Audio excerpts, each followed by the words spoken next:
Doctor Mohammad ইউনূসকে অনতিবিলম্বে রাষ্ট্রপতি ঘোষণা করবে ছাত্র জনতা, এবং রাষ্ট্রপতি ঘোষণার পরপরই বঙ্গভবনে দাঁড়িয়ে তিনি ছাত্র জনতার সামনে হাত তুলে শপথ নেবেন।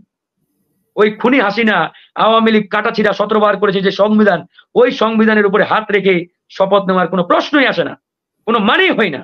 আমরা এই জন্যই বলেছি যে এই সরকারকে আরো অনেকভাবে এটাকে ঢেলে সাজাতে হবে, এটাকে রিফর্ম করতে হবে। ছাত্র জনতার অংশগ্রহণে এই সরকারকে একটা বিপ্লবী সরকারে রূপান্তর করতে হবে, এই সরকারকে একটা বিপ্লবী সরকারে পরিণত করতে হবে।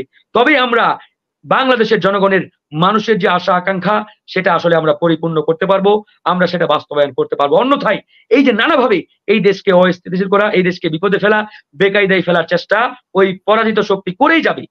আপনি যদি নির্বাচন করে মুখে ফেনা তুলে দেন, তাহলে কালকে একটা নির্বাচন হলে আবার এই পরাজিত শক্তি আবার ক্ষমতায় আসবে কিংবা কোনোভাবে এই ক্ষমতার অংশীদার হবে। তাহলে তাদেরকে কি আপনি পুনঃপ্রতিষ্ঠা করতে চান? যদি চান তাহলে প্রকাশ্যে বলেন যে আমরা ওই পরাজিত শক্তি আওয়ামী লীগকে আবার পুনঃপ্রতিষ্ঠা করতে চাই। আমাদের পরিষ্কার বক্তব্য, ফ্যাসিবাদ কোনোদিন আর বাংলাদেশে মাথা গজাতে পারে না। এখন আসুন, এদের আসলে উদ্দেশ্যটা কি? উদ্দেশ্যটা ইতিমধ্যে আমরা জেনেছি। আনসার বাহিনীরা চেয়েছিল, এটা আসলে ভারতীয় পরিকল্পনা, যে বাংলাদেশে সেনাবাহিনী যে ভূমিকা রেখেছে আসলে এটা অবশ্যই স্যালুট পাওয়ার যোগ্য, এবং সেনাবাহিনীর এই ভূমিকায় আজকে কিন্তু বাংলাদেশ আবারও ঘুরে দাঁড়িয়েছে। সেই জায়গায় পুলিশ, র্যাব বা বিজিবি এদেরকে নানাভাবে হাসিনা যেভাবে দলীয়করণ করে ব্যবহার করেছে সারা পৃথিবীতে, পুলিশ বলেন, আপনার ওই আনসার বলেন, কিংবা র্যাব বলেন, বিজিবি বলেন, এগুলোর বিষয়ে কিন্তু নানান প্রশ্ন। সেই জায়গায় আমাদের সেনাবাহিনীর যে গৌরবোজ্জ্বল ইতিহাস, গৌরবোজ্জ্বল ভূমিকা, সেটা কিন্তু অনেকাংশেই তারা জনগণের পক্ষে থেকে সেটা রেখেছে। এই জন্য এই আনসার বাহিনীর মাধ্যমে ভারত একটা এজেন্ডা, একটা প্রেসক্রিপশন এই বাংলাদেশে তাদের যে এজেন্ট তাদেরকে দেওয়া হয়েছে যে তোমরা আবার আন্দোলনে নামো। এখন তোমরা আন্দোলনে নামলে পুলিশ তো নাই যে পুলিশ গুলি চালাবে কিংবা তোমাদেরকে বাধা দেবে। এখন আইন শৃঙ্খলার দায়িত্বে যেহেতু সেনাবাহিনী, হয় তোমাদেরকে দমানোর জন্য সেনাবাহিনী মাঠে নামবে, কিংবা সেনাবাহিনী সামনে আসবে, অ্যাকশনে যাবে, হয়তো তারা গুলিও চালাতে পারে। তারা যদি গুলি চালায় হয়তো তোমাদের দু একজন মারা যাবে, তোমাদের দু একজন হয়তো মারাও যেতে পারে সেনাবাহিনীর গুলিতে। এই মারা গেলেই আমাদের খেলা শুরু। তখন বহির্বিশ্বে দেখাবে যে দেখেন বাংলাদেশের সেনাবাহিনী একটি পোশাকধারী বাহিনীর উপরে গুলি চালিয়েছে। এই জন্য আপনি কিন্তু খেয়াল করবেন প্রত্যেকটা আনসারের সদস্য ইউনিফর্ম পরে রাজপথে আসছে।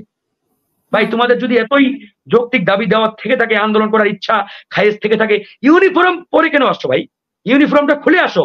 কিন্তু তারা ইউনিফর্ম পরে আসছে, তার ওই ইন্ডিয়া থেকে প্রেসক্রিপশন দেওয়া হয়েছে। সবাই যে আনসার তা কিভাবে বুঝবেন? হ্যাঁ, এটা তো আছেই। এটা তো আরো একটা বড় প্রশ্ন, যারা মাঠে নেমেছে তারা আসলে কয়জন আনসারের সদস্য, এটাও একটা বড় প্রশ্ন। আমরা এই জন্যই বলেছি যে তোমরা ইউনিফর্ম খুলে আসো, তাহলে আমাদের চিনতে সুবিধা হবে যে তোমরা কতজন আনসার, আর কতজন হাসিনা লীগ, কতজন খুনি লীগ, কতজন ছাত্রলীগ, আমরা তো জানি। তখন আমাদের চিনতে সুবিধা হবে, আর তোমাদের পিটাতেও সুবিধা হবে। কারণ এদের পিটানো জায়েজ, এটাকে আমি আইন বিরোধী কোনো কাজ বলবো না। কারণ পরাজিত ফ্যাসিস্ট শক্তি যদি মাথা তুলে দাঁড়াতে চাই, তাদেরকে পেটানো একবারে আইন সিদ্ধ, একবারে আইন সিদ্ধ। কেউ যদি বলতে পারেন ভাই না এটা আইন বিরোধী, কিসের আইন বিরোধী ভাই? ওই হাসিনা যে আইন বানিয়েছে ওই আইন বিরোধী? ওই আইন বাংলাদেশের মানুষ মানে না, ওই আইন আমরা মানি না। আমরা ছাত্র জনতার বিপ্লবী সরকারের মাধ্যমে আমরা নতুন আইন প্রতিষ্ঠা করব, নতুন সংবিধান বানাবো।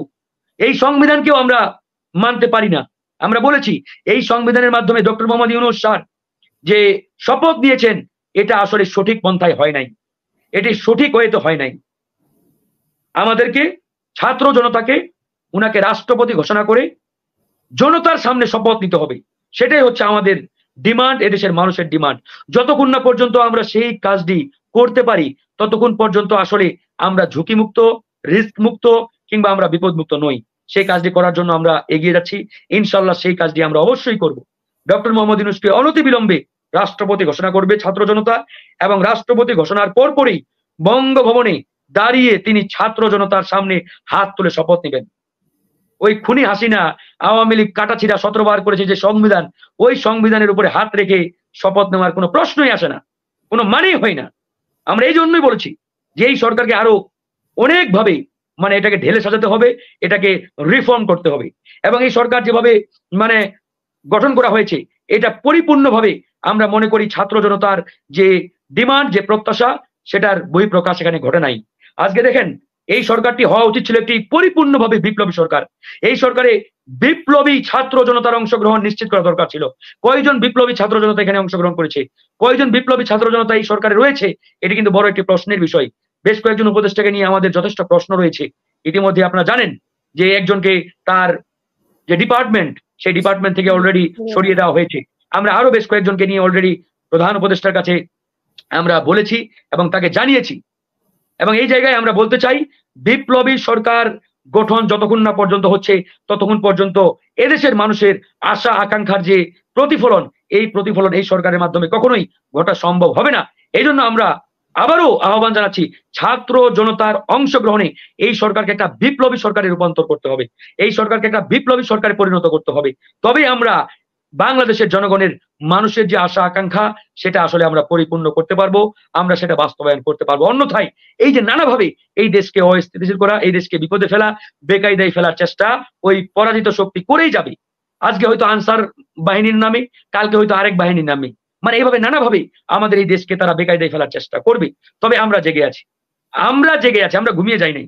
আমরা বলেছি, তোমরা যতক্ষণ পর্যন্ত বাংলাদেশকে নিয়ে ষড়যন্ত্র অব্যাহত রাখবা ততক্ষণ পর্যন্ত আমরা ছাত্র জনতা জেগে আছি, আমরা ঘুমিয়ে যাই নাই।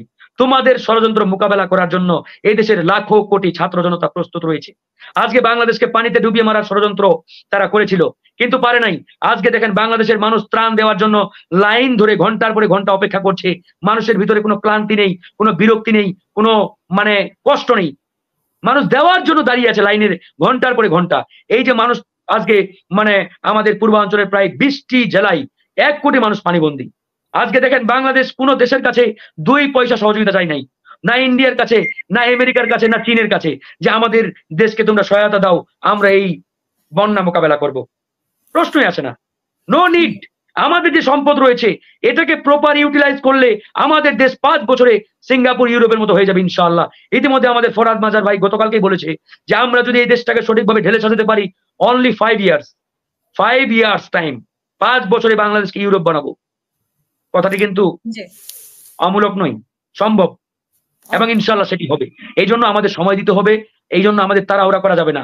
এই সরকারকে ইতিমধ্যে চাপ দিচ্ছে কেউ কেউ, আমি যারা চাপ দিচ্ছে তাদের উদ্দেশ্যে বলতে চাই, আপনারা যদি তাড়াহুড়া করেন তাহলে ভাই ওই তাড়াহুড়াই থেকে যাবে, তাড়াহুড়া করা যাবে না, যথেষ্ট সময় দিতে হবে। বাংলাদেশকে ঢেলে সাজাতে হলে এই 2-1 মাস কিংবা 2-1 দিনে সম্ভব নয়। যতটুকু সময় প্রয়োজন ততটুকু সময় অবশ্যই তাদেরকে দিতে হবে। আপনি যদি নির্বাচন করে মুখে ফেনা তুলে দেন, তাহলে কালকে একটা নির্বাচন হলে আবার এই পরাজিত শক্তি আবার ক্ষমতায় আসবে কিংবা কোনোভাবে এই ক্ষমতার অংশীদার হবে, তাহলে তাদেরকে কি আপনি পুনঃপ্রতিষ্ঠা করতে চান? যদি চান তাহলে প্রকাশ্যে বলেন যে আমরা ওই পরাজিত শক্তি আওয়ামী লীগকে আবার পুনঃপ্রতিষ্ঠা করতে চাই। আমাদের পরিষ্কার বক্তব্য, ফ্যাসিবাদ কোনোদিন আর বাংলাদেশে মাথা গজাতে পারে না, কারণ বিপ্লবের মাধ্যমে ফ্যাসিবাদকে কবর দেওয়া হয়েছে। এই বিপ্লব যদি এই বাংলাদেশে আরেকবার মাথা তুলে দাঁড়াতে পারে, এরা আগামীতে এই বাংলাদেশকে গিলে খাবে। ধন্যবাদ।